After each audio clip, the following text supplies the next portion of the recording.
जब तक वो पॉलिसी खरीदी नहीं करता है या तो वो नॉट इंटरेस्टेड करके बाहर निकल जाता है, तब तक वो पाइपलाइन में रहता है। मतलब आपके पाइपलाइन में कौन है? जिन लोगों से आपने एक मीटिंग की है, जिन लोगों ने ना नहीं कहा है और जिन लोगों ने पॉलिसी भी खरीदी नहीं की है, तो वो लोग सब पाइपलाइन में। मतलब क्या होता है, थर्ड स्टेप जो है, एक बार आप कस्टमर प्रॉस्पेक्ट को मिलते हैं तो वो पाइपलाइन में चला जाता है। फर्स्ट सेल जब होगा, मतलब वो पाइपलाइन में से कोई भी अगर प्रॉस्पेक्ट जो है आपसे पॉलिसी खरीदी करता है तो वो क्या बन जाता है? आपका कस्टमर बन जाता है। That is a first experience, he becomes your customer. उसके बाद the next step is he becomes your referee. अगर उसका ये पूरा जो इंटरेक्शन है, ये पूरा जो समय है, जब से वो आप उसको मिलने शुरू किया और उस समय से लेके पॉलिसी खरीदी करने तक और उसके बाद का एक्सपीरियंस अगर उसको अच्छा रहा, मतलब जो उसकी एक्सपेक्टेशंस थी वो आपने पूरी कर दी और जो आपने उसको प्रॉमिस किया था वो भी आपने अगर पूरी कर दी, तो वो आपको आपका रेफरी बन जाता है। रेफरी कौन है? रेफरी वो कस्टमर है जो आपको नाम देता है कि बॉस ये 5 लोगों को जाके आप मिलो। वो सिर्फ नाम देता है, कहता है कि इनको बोलो मैंने आपको भेजा है, बस वहां तक ही सीमित है। तो कुछ सारे ऐसे हमारे कस्टमर्स हैं, वो हमको नाम देते हैं, so they are called as referee. Okay, what they are called? Hello, referee. Okay, उसके बाद नेक्स्ट जो स्टेप है वो है client. Client, now who is a client? जब भी कोई आपका पूरे कस्टमर के लिस्ट में, पिछले कितने सालों से आप इंश्योरेंस में है, आप इंश्योरेंस की पूरी लिस्ट निकालो, उस इंश्योरेंस की लिस्ट में आप देखो कितने सारे ऐसे कस्टमर है जिन्होंने आपसे वापस सेकेंड टाइम पॉलिसी खरीदी की है। क्योंकि द रियल टेस्ट मतलब एक एजेंट होने का रियल टेस्ट वो है जब कस्टमर आपसे दूसरी पॉलिसी खरीदता है, और उसको हम बोलते हैं क्लाइंट। तो जो भी कस्टमर सेकेंड पॉलिसी जब खरीदता है तो उसको हम बोलेंगे क्लाइंट। तो वो हो गया नेक्स्ट स्टेप। उसके बाद एक बार क्लाइंट बनने के बाद कस्टमर जो है वो हमारा सपोर्टर बन जाता है, ही बिकम्स आवर सपोर्टर। तो सपोर्टर मतलब क्या? सपोर्टर मतलब now he goes one step ahead. आपको सिर्फ नाम लिख के वो देता नहीं है, बट वो क्या करता है कि उन लोगों से बात करता है कि बॉस मेरा एजेंट है लाजरस डायस, मैं उनका आपके पास भेज रहा हूं, जरा आप, अच्छा एजेंट है, काम कर लेंगे, कुछ काम उनसे कर लेंगे, अच्छा रहेगा। ओके, तो ही बिकम्स आवर सपोर्टर। मतलब वो रेफरेंसेस जो देता है उसके साथ वो खुद बात करके आपको रेकमेंड करता है, पर्सनली रेकमेंड करता है, तो वो बन जाता है हमारा सपोर्टर। उसके बाद next step advocate. Next step advocate. अब एडवोकेट कैसा बन जाता है कस्टमर? सपोर्टर और एडवोकेट में फर्क क्या है? सपोर्टर जो है वो सिर्फ आपको नाम देकर उनके साथ बात करता है और उन लोगों को बोलता है कि बॉस आप इनसे काम कीजिए। एडवोकेट वैसे नहीं करता। एडवोकेट का जो बात करने का तरीका, एडवोकेट का जो बात करने का अंदाज अलग होता है। वो कहता है बॉस मैं आपके पास लाजरस डायस को भेज रहा हूं। जैसे संतोष नायर जी मुझे रेफरेंस देते थे, you know, whenever he would refer to lot of people, जो इंडस्ट्री में काफी बड़े बड़े जो लोग हैं उनका रेफरेंस मुझे संतोष नायर जब देता, तो वो उनके साथ बात करके वो बोलता कि लाजरस डायस एक इंश्योरेंस एजेंट है, ना कि सिर्फ एक एजेंट है, पर एक अच्छा इंसान है, और इसके जैसा एक इंसान अपने लाइफ में अगर रहेगा तो कभी ना कभी 2 पैसे का फायदा जरूर होगा। तो मैं लाजरस को आपके पास भेज रहा हूं, आप जरा उनको मिल लेना, यू नो। तो एडवोकेट क्या करता है कि एडवोकेट सिर्फ रेकमेंड नहीं करता है, बल्कि एडवोकेट इंसिस्ट करता है कि मेरा एक्सपीरियंस अच्छा रहा है और आपको इनके साथ काम करना चाहिए, और ये आपकी भलाई है। मैं एजेंट की भलाई के लिए आपको रेकमेंड नहीं कर रहा हूं। तो एडवोकेट जो रेकमेंड करता है वो कस्टमर को ये एहसास दिलाता है कि बॉस आप इनके साथ काम करेंगे, आपके लाइफ में आपको 2 पैसे का फायदा जरूर होगा। Okay, so that is as far as advocate is concern. What is the next level? The next level is called as marketeer. The next level is called as marketeer. दोस्तों, अगर सही मायने में हमारे कस्टमर्स अगर मार्केटियर हमारे बन जाए तो कितना बड़ा अच्छा होता। हम लोगों को सालों साल वही काम करते रहना नहीं पड़ता, हमको हर साल वही हैंडल मारते रहना पड़ता है, क्योंकि हमने कस्टमर लॉयल्टी लैडर जो है हमारे लाइफ में हमने उसको इंप्लीमेंट ही नहीं किया। तो दोस्तों, मार्केटर कौन है? Who is marketer? मार्केटर वो कस्टमर है जो इंश्योरेंस की नीड समझ चुका है, उसको ये भी मालूम है कि वो कैपिटल नीड एनालिसिस कैसे करने का, उसको सब पता चल गया कि इंश्योरेंस की जरूरत को कैसे समझने का, क्योंकि उसके एजेंट ने उसके साथ इतना अच्छा व्यवहार किया है और वो व्यवहार में उसने उस कस्टमर को एडुकेट भी किया है कि बॉस इंश्योरेंस क्यों लेते हैं, कैसे लेते हैं। I will give you an example. मेरा एक कस्टमर था प्रदीप खड़ूसकर करके, और उनका मैं जब उनको इंश्योरेंस देने गया था तो उसके पहले उनके पास 3000 रुपए की एक पॉलिसी थी, 3000 का प्रीमियम का करीबन 50,000 की पॉलिसी थी। और मैं जब उनको गया, उनको मैंने 50,000 प्रीमियम की एक पॉलिसी दी। 1-2 साल के बाद मेरे ऑफिस से मुझे ऐसे मतलब बताया गया, my wife told me, the staff told me, बोला सर वो प्रदीप जी है ना, वो 50,000 का प्रीमियम जब ड्यू होता है तो भाग भाग के दौड़ के आके दे देता है, बट वो 3000 का प्रीमियम है उसके लिए बहुत थका था, ऊपर नीचे आगे पीछे ना बहुत भगाता है, ये वो बहुत रिमाइंडर देना पड़ता है। तो मेरे को ये उन्होंने बताया।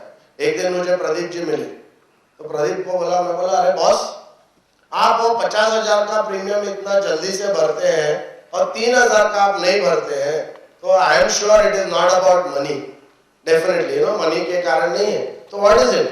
तो बोलते अरे लाजरस तू क्या जानते हैं, मैं ये ऐसा क्यों करता हूं क्योंकि 50,000 वाला जो पॉलिसी है वो मैंने मेरे फैमिली के लिए लिया है, 3000 वाला पॉलिसी है मेरे एजेंट के फैमिली के लिए। तो बोला वो जो पॉलिसी मेरे को पैसा रहेगा तभी मैं भरूंगा, मूड आएगा तो, बट जो मेरे फैमिली के लिए लिया है। दोस्तों, जब कस्टमर ये बात समझता है कि वो पॉलिसी क्यों लिया है, उसका बेनिफिट क्या है, उसका रीजन क्या है, और वो पॉलिसी उसके जिंदगी में क्या करेगा, ये जब उसको पूरी एहसास होता है, तब क्या होता है कि आपको क्या है, हमारा लाइफ में यही होता है, हम तो पॉलिसी बेचते हैं नॉर्मल सेलिंग मॉडल में, बाय चांस कस्टमर पॉलिसी ले भी लेता है, बट दोस्तों ऑलवेज रिमेंबर, हर रिन्यूअल प्रीमियम के समय आपको फिर से पॉलिसी बेचनी पड़ती है और उसमें वक्त कितना हमारा चला जाता है। एक प्रीमियम आएगा तो कस्टमर को बोलते सर वो आपका प्रीमियम ड्यू, बोला क्या क्या ड्यू, क्या है, कौन सा बोले, तो आज जरा समझा फिर मैं दूंगा, तो पूरा प्रोसेस हमको फिर से, अभी आप सोचो फिर बोलते हैं नया बिजनेस सर होता ही नहीं, कैसा होएगा, जुने वाले को समझा समझा के थक जाते हो, नया वाला कहां से आएगा, यू नो। सो बेसिकली क्या है कि ये रिन्यूअल प्रीमियम अपने आप जाना चाहिए, कस्टमर को ये समझना चाहिए। मार्केटियर वो कस्टमर है जो समझ चुका है इंश्योरेंस की खासियत क्या है, वो ऑलमोस्ट एजेंट बन चुका है, सिर्फ एजेंसी नहीं लिया। ऐसा कस्टमर हो सकता है क्या? क्वेश्चन मार्क है। शायद हम सोच भी नहीं सकते कि ऐसा कस्टमर हो सकता है, बट दोस्तों ऐसा कस्टमर हो सकता है। मेरे खुद के जो गुरुजी है मिस्टर अतुल गोरे, उनको उनके बारे में जरा मैं बताना चाहता हूं।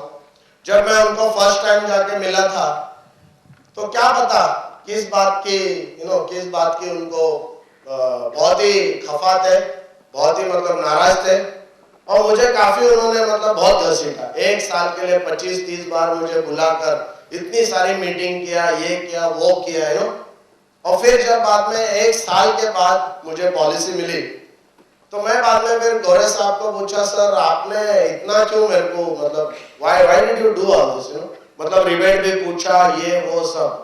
मैं बोला सर आपने ये क्यों किया? बोला यार तेरे को मेरी दुख भरी दास्तान सुननी है क्या? बोला हाँ सर सुनाओ। बोलता है 10 साल पहले एक एजेंट आया था, कुछ मेरे को समझा के एक पॉलिसी दे दी, तो बाद में वो फिर 6 महीने के बाद वो गायब हो गया, कोई दिखता ही नहीं। पॉलिसी तो मेरे पास थी, वो एजेंट गायब हो गया तो मेरे को स्टडी करना पड़ा कि बाबा इसका प्रीमियम कैसा भरना है, क्या करना है ना। तो उसी बीच दूसरा एक एजेंट आया, बोला सर आपकी ये जो पॉलिसी है ना, ये पॉलिसी आपको तकलीफ हो रही है ना ये भरने, इसको मैं संभालूंगा। और बोला वो मतलब एक अलग स्टाइल में बोला कि बोलता है सर वो बच्चा जो है ना आपका वो मैं संभालूंगा, बट आपको सर मेरे थ्रू और एक बच्चा लेना पड़ेगा। तो आप अगर मेरे थ्रू एक बच्चा अगर लेते हैं तो मैं वो बच्चे को संभालूं। तो गोरे साहब बोला अभी मैं तो कुंवारा बाप था, है ना, तो मैंने सोचा अभी क्या करो, चलो वो सही। तो और एक मैंने बच्चा पैदा किया, तो वो नया एजेंट आया, वो 3-4 महीने के बाद वो छोड़ के चला गया। तीसरा एजेंट आया, उसने बोला सर ये 2 बच्चा मैं संभालूंगा, बट मेरे थ्रू भी आपको एक बच्चा करना पड़ेगा। तो ऐसा करते करते बोलते हैं जब तू आया तो 6 बच्चे मेरे पास ऑलरेडी, सबकी माँ भाग चुकी थी। उसके बाद तू आया, अभी तू सोच, अभी मेरे को ऐसा मैटर मालूम ही नहीं, बट मैं जब गया वहां बैठा मेरे को मालूम पड़ा कुछ तो कुछ यार बहुत बड़ा झोल है ना। और फिर क्या हुआ, but that same mister Gore who was so very upset, insurance के बारे में उसको मतलब सिर्फ नाम सुन के उनका ब्लड प्रेशर बढ़ जाता था, क्योंकि इंश्योरेंस के नाम से इतना उनको मतलब हेट था, इतना वो मतलब नाराज थे। बट वो जो है उन्होंने एक पॉलिसी मेरे से लिया, उसके बाद दूसरी पॉलिसी लिया, ऐसा करते करते उनके जितने कस्टमर्स थे, क्लाइंट्स थे, उनके रेफरेंसेस मुझे दिए। धीरे धीरे वो पाइपलाइन में कस्टमर बन गया, रेफरी बन गया, क्लाइंट बन गया, सपोर्टर बन गया, एडवोकेट बन गया। And then the beauty is he also became a marketer. Last year एक 10 करोड़ की पॉलिसी मैंने बेची, उस बंदे को मैं मिला भी नहीं है, मतलब इनिशियली मैं मिला नहीं। वो मिस्टर गोरे जो है, गोरे साहब के कस्टमर है, वो उनको कंसल्ट करते हैं। उन्होंने क्या किया, उनको जाकर एक्चुअली मेरा जो नीड एनालिसिस कैलकुलेटर है वो इतना अच्छा जान चुके थे कि वो खुद उसमें फीडिंग करके वो खुद गैप ये वो कैलकुलेशन वो खुद करते थे। तो वो उसके कस्टमर के साथ एक बार फाइनेंस की बात हुई तो बोला 1 मिनट पहला तेरा जरा अपन गैप कैलकुलेट कर दे नो, और उन्होंने खुद वो सब डाल के उसको बोला बॉस तुम्हारा 20 करोड़ का गैप है। तो वो कस्टमर ने पूछा अरे सर 20 करोड़ का गैप ये क्या होता है? बोलते हैं प्रेजेंट गैप है, ये अगर कुछ आपको अनफॉर्चुनेटली अगर कुछ होगा तो इतना बड़ा मतलब गैप कैपिटल का भी गैप है, आपको उतना कैपिटल का बंदोबस्त करना पड़ेगा। बोला सर कैसा कर रहे हो? तो गोरे साहब बोला वो तो मेरे को मालूम नहीं, मेरा एकदम डियर फ्रेंड है लाजरस डायस करके, मैं अभी आपको उसको कॉल लगाता हूँ, वो आपको बताएगा क्या करने का। और उन्होंने मेरे को कॉल करके बताया कि लाजरस इनका 20 करोड़ का गैप है, बट 20 करोड़ ठीक है, एटलीस्ट हम लोग अभी 10 करोड़ का इनको तो करना ही चाहिए। मेरे तरफ से मैं इनका कंसल्टेंट हूँ and I am asking him कि उनको 10 करोड़ का पॉलिसी करना चाहिए। और उन्होंने मुझे बताया, मुझे सिर्फ उनका एक बार जाकर थोड़ा डिटेल मुझे लेना पड़ा, उसके बाद पॉलिसी डिजाइन करके उनको मैं लेके गया। No questions asked, no sales process, no handling objection, straight away cheque. 20 lakh rupees का चेक मुझे मिला from this customer, and I tell you I didn't deserve it, मैंने कुछ किया नहीं, but I think why I deserved it is because मैंने मेरे at least एक कस्टमर को इतना खुश किया, इतना मतलब वो मेरे ऊपर इतना खुश था कि that he believed कि मैं एक अच्छा इंसान हूँ, अच्छा दूसरे लोगों के लाइफ में अच्छा कर सकता हूँ। ना रिबेट की बात आई, ना कोई भी बात आई, बोले गोरे साहब ने बोला है हमको तो करना है, आप खाली फॉर्मेलिटीज हमको बता दो। तो दोस्तों क्या है कि क्या ये मार्केटर जैसा कस्टमर हो सकता है? हो सकता है, पर उसके लिए हमको स्ट्रेटेजिकली काम करना पड़ेगा। We have to start working strategically. Strategy अगर हम बना के कॉन्शियसली अगर ये काम नहीं करेंगे तो अनकॉन्शियसली वो नहीं होगा, कॉन्शियसली उसको करना पड़ेगा। डेली एवरी डे, हर रोज सवेरे जब हम जाग जाते हैं तो वो स्ट्रेटेजी के ऊपर हमको ध्यान रखना पड़ेगा, और वो स्ट्रेटेजी अगर हम इंप्लीमेंट करेंगे तो डेफिनेटली कस्टमर लॉयल्टी लैडर हो सकती है। यहाँ पर क्या है, वक्त के मतलब जो जितना हम आपको बताएंगे, I have tried to make the best use of this seminar कि आपको कुछ सिंपल आइडियाज मैं दे दूं जो आप खुद अगर इम्प्लीमेंट करेंगे तो बहुत अच्छा होगा। लास्ट 10-12 इयर्स ये मैं स्ट्रेटेजी यूज कर रहा हूँ, मेरे ट्रेनिंग में काफी सारे पार्टिसिपेंट्स यूज कर रहे हैं। It's totally unique, it's totally innovative, बहुत सारा अलग है और लोगों को लगेगा कुछ अलग हो रहा है, you know. So I will would you like to know? Hello. Okay, great. So you are at the right place. Let us now go to creating a benchmark of loyalty.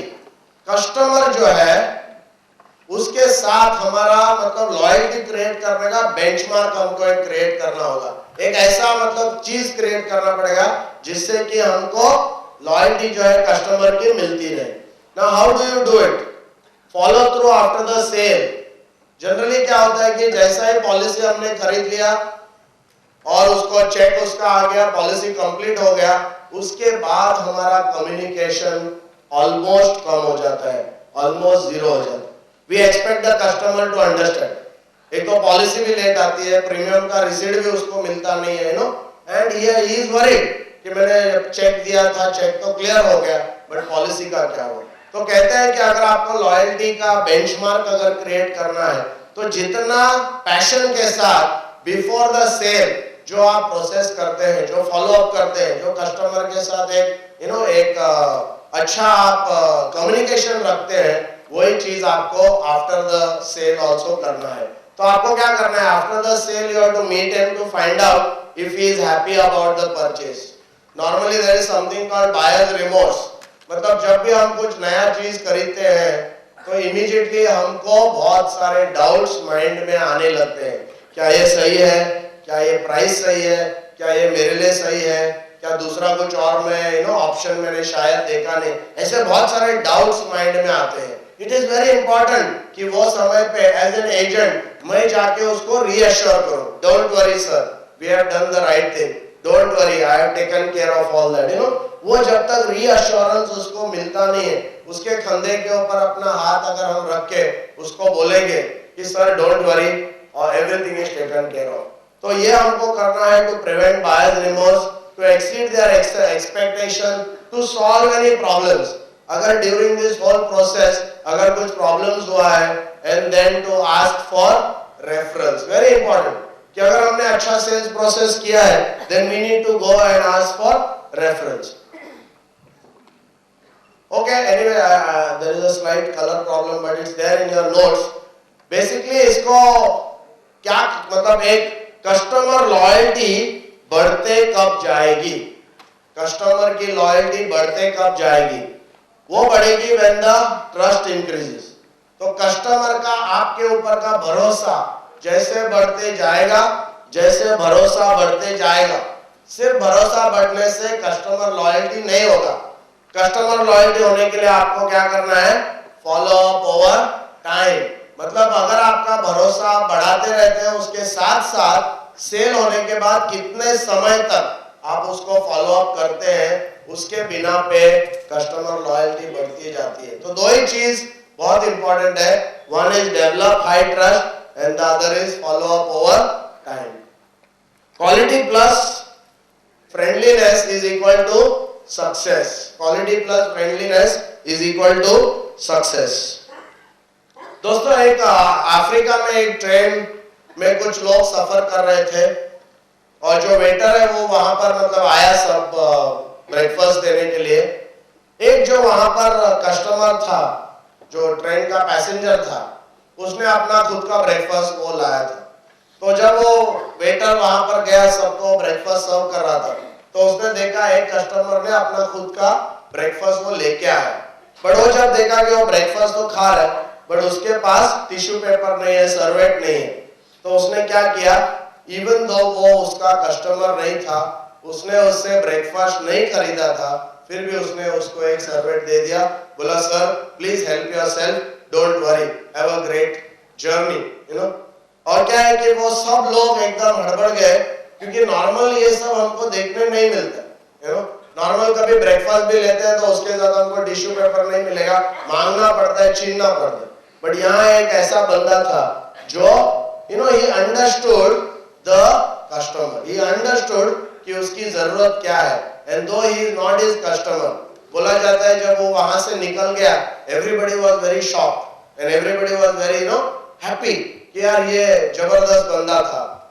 It seems the next time lunch में जब वो आया, तो many people started, those who even didn't want to buy were forced to buy. उनको खरीदना पड़ा because उनको लगा इतना अच्छा इंसान है, तो उनको विदाउट खरीदी करने से बैठने से थोड़ा अनकंफर्टेबल लगा, इस वजह से वो खरीदी करने लगे. एक ऐसे एग्जांपल है, एक अमेरिका में एक इंसिडेंट हुआ. ये स्पोर्ट्स कार किसी ने खरीदी थी और वो स्पोर्ट्स कार खरीदकर वो कहीं मतलब दूर गया था, और जब वो दूर गया तो उसकी कार में कुछ प्रॉब्लम्स हुआ. तो जब वो होटल में पहुंचा तो वहां से उसने कार की कंपनी, सर्विस कंपनी को फोन किया कि सर हमारा ऐसे ऐसे कार में कुछ तकलीफ हो रही है, and it was very far from the normal city. तो जनरली मतलब इट्स नॉट एक्सपेक्टेड कि वहां पर कोई आए.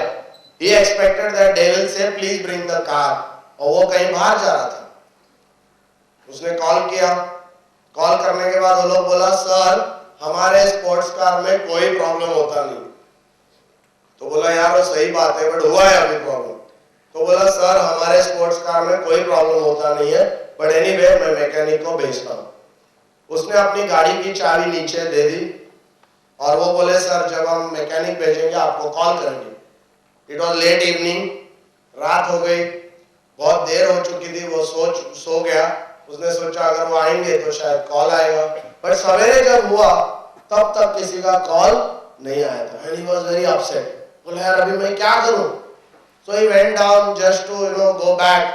ही वाज थिंकिंग कि अभी मैं क्या करूं, क्या कर सकता हूं करके वो जब नीचे गया तो he took the keys and he told them did somebody come for the keys for the car. बोला yes sir, somebody came, they drove 100 miles to reach this place and they worked the whole night.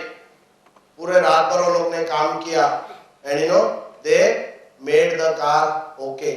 And before going they polished it, they washed it, they made it, they gave extra, they kept, made it more cleaner.